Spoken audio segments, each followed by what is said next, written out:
সামনে গাড়ি আসবে দেখে সিটি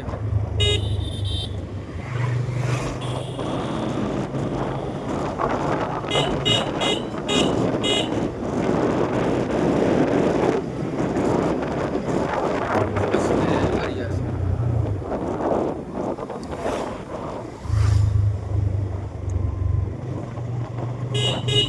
এটা টোটাল ছেড়ে দেবো কেন?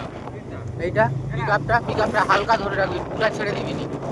পুরা পুরা পিকআপ ছেড়ে দিলে হালকা হালকা দিয়ে রাখবি।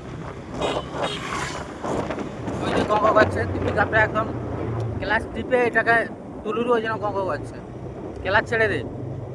হ্যাঁ, এটা আমার জানা আছে তো। হ্যাঁ ওই মধ্যে দিয়ে ক্লাচ দিবি, তখন গঙ্গা করছে। হ্যাঁ, ক্লাচ ছেড়ে দে। যখন ক্লাচ ধরবি ধরার টাইম তখন ধরবি।